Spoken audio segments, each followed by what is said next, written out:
कि लगी से घास टेरा ताड़ा। भोजपुरी में कहावत है कि लगी से घास टेरा ताड़ा, वही नीतीश कुमार कार्य कर रहे हैं। बिहार की बेटी को पढ़ा देते हैं और बिहार के बेटों को छोड़ देते हैं, फिर आपस में मेल कहां से होगा?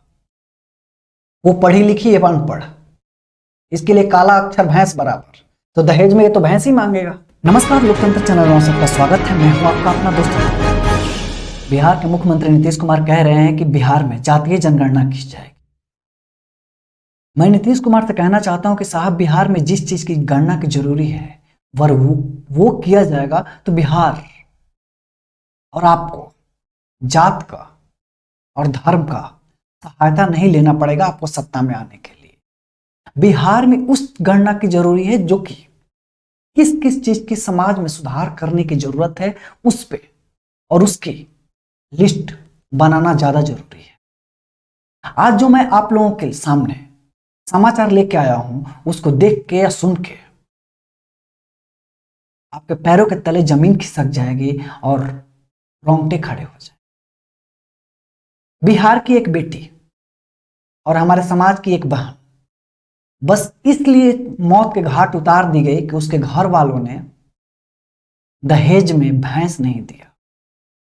शादी 2018 में हुई थी और यह घटना मोतिहारी की है। उस लड़की की जान इसलिए ले ली गई कि उसके माँ बाप ने दहेज में भैंस नहीं दिया, 3 साल के बाद भी नहीं दिया, और लड़की की मृत्यु और उसके शव के पास उसके जो बच्चे थे वो शव के पास बैठ के रो रहे हैं। और नीतीश कुमार, बिहार की सरकार या बिहार की प्रशासन या बिहार के समाज सेवी और नीतीश कुमार की वो समाज सुधार यात्रा भी, और नीतीश कुमार को सारे परियोजना जो कि बिहार की बेटियों को आगे बढ़ाने के लिए होती हैं कागज पर, तमाम परियोजनाओं के सामने एक बेटी को चाकू से गोद के मार दिया गया। ये एक मामला नहीं है, ये एक मामला है जो कि हमारे सामने आया। ऐसे तमामों और दर्जनों मामला एक दिन में होते हैं। कुछ पैसे के बल पे दब जाते हैं या कुछ की आवाज इतनी बुलंद नहीं होती कि हमारे तक पहुंच जाए। और नीतीश कुमार से कहिएगा तो कहते हैं कि बिहार में या फिर समाज सुधार यात्रा के नाम पे गांव की तरफ रुख कर लेते हैं या फिर जातिगत जनगणना कराते हैं। क्या जातिगत जनगणना कराने से जो ये हमारे बहनें को दहेज के लिए मार दिया जाता है, उनको प्रताड़ित किया जाता है, और कितने बेटियां सुसाइड कर लेती हैं, बहनें सुसाइड कर लेती हैं, वो खत्म हो जाएगी? नहीं होगी। ये जातिगत जनगणना से बस एक ही चीज होगा, आप लोग जैसे नेताओं को या जो कि समाज के उत्थान के लिए नहीं, अपना सत्ता और कार्यकाल पूरा करने के लिए एक कार्ड होगा कि जिस जाति का ज्यादा जनसंख्या है उसको अपने तरफ किया जाए। इसके अलावा और कुछ नहीं होगा, जितनी मेरी समझ है।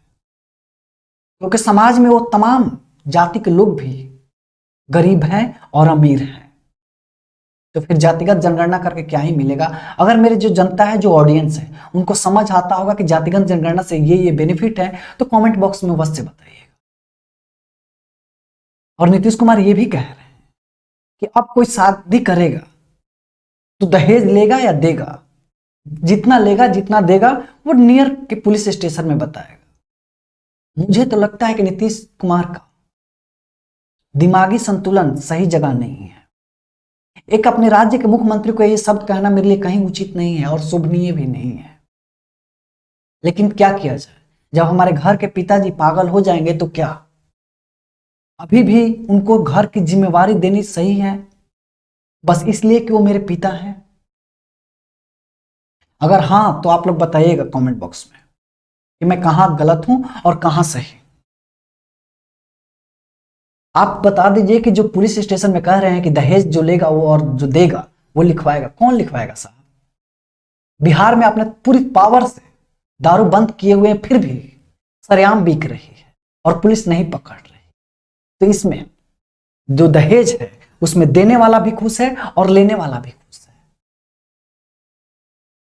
बिहार में इसी मानसिकता से पढ़ाया ही जाता है कि अगर बेटा सरकारी नौकरी में हो गया तो दहेज मिलेगा। जो बहन का दहेज दिया वो दहेज नहीं लेगा। ऐसे तमाम न्यूज है जो कहते हैं कि हमने बहन का दहेज दिया है तो हम भी लेंगे। आप बिहार की बेटियों को पढ़ाने के लिए बहुत पुरजोर कोशिश कर रहे हैं, लेकिन वो बेटी बहनों को जिस लड़के से शादी होगी वो लड़का दारू की होम डिलीवरी कर रहा है, माफिया बना हुआ है, गुंडा बना हुआ है। तो एक शिक्षित महिला की शादी और एक अशिक्षित पुरुष के साथ कैसा गठबंधन होगा? समाज को अनबैलेंस करने का तरीका और महारत बिहार के उन तमाम राजनेताओं से और भारत के तमाम राजनेताओं के पास है जो और किसी के पास नहीं है। अच्छी खासी हमारी जो समाज है उसको भी ये लोग तोड़ के रख देते हैं, बस इसलिए कि अपनी सत्ता और अपना पावर और अपनी रोजी रोटी, जो हमारे सपनों को और हमारे परिवारों को तोड़ के जो इनकी चलती है वो ताउम्र चलती रहे, उसमें कोई गिरावट और कोई कमी नहीं होनी।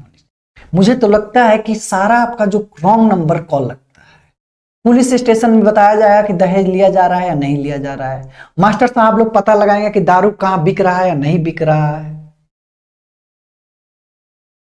जो जिस काम के लिए है उसको उसी काम पे लगाइए, तब कहीं जाके बिहार और वो सपनों का बिहार साकार हो पाएगा जो आप कागजों पे दिखाते हैं या देखते हैं। करना चाहते हैं कुछ और, कहते हैं कुछ और, होता कुछ और ही है। बिहार के हर दिन ऐसे तमाम न्यूज आते हैं जिसमें बेटी दहेज के कारण घर से निकाल दी गई, जला दी गई या सुसाइड कर ली, या फिर जिंदा दफना दिया गया। ये जो लोग करते हैं क्या उनकी बेटी नहीं है? आपकी बेटी बेटी और किसी और की बेटी आपके घर जो आई वो एटीएम मशीन। और ये चीज दूर करने के लिए समाज को शिक्षित करना पड़ेगा, और समाज को शिक्षित करने के लिए व्यवस्था को सही करना पड़ेगा, जो कि बिहार के सिस्टम अपाहिज है। अपाहिज तो कह के थोड़ा सा लगता है कि बैसाखी से चल भी जाएगा, है ही नहीं, पैर ही नहीं है बिहार के सिस्टम को। और ये जब तक सिस्टम सही नहीं होगा तो बिहार का कोई परियोजना सही नहीं हो सकता। एक हमारे तरफ कहावत है कि लगी से घास टेरताड़ा, भोजपुरी में कहावत है कि लगी से घास टेरताड़ा, वही नीतीश कुमार कार्य कर रहे। मैं हर बार कहता हूं कि बेरोजगारी और अशिक्षित समाज किसी भी विकास का और किसी भी एक नई पथ पे जाने के लिए उत्सुक और चाहत नहीं रखता है। ठीक उसी तरह अशिक्षित इंसान उस सुअर के माफिक है, कि जानवर के माफिक है, कि जो कि जंगल में घुपता है और सुअर जो कीचड़ में लिपटी रहती है। तो सबसे पहले मैं नीतीश कुमार से निरोध करूंगा कि बिहार की उन तमाम जनता और बच्चों को शिक्षित कीजिए। जिस तरह से आपने इन तमाम बच्चों को दारू की होम डिलीवरी में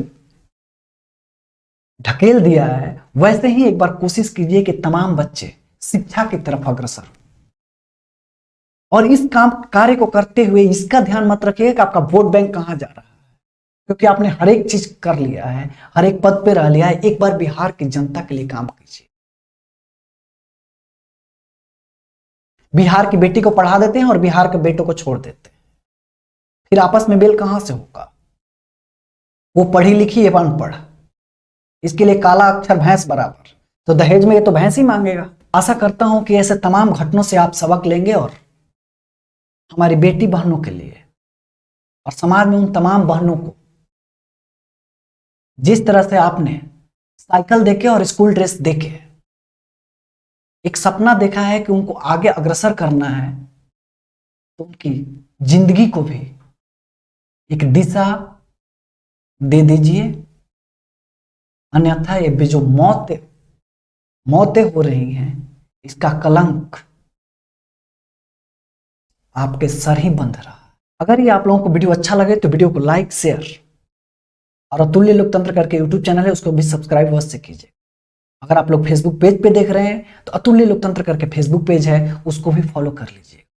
तब तक के लिए जय हिंद, जय बिहार, खुदा हाफिज।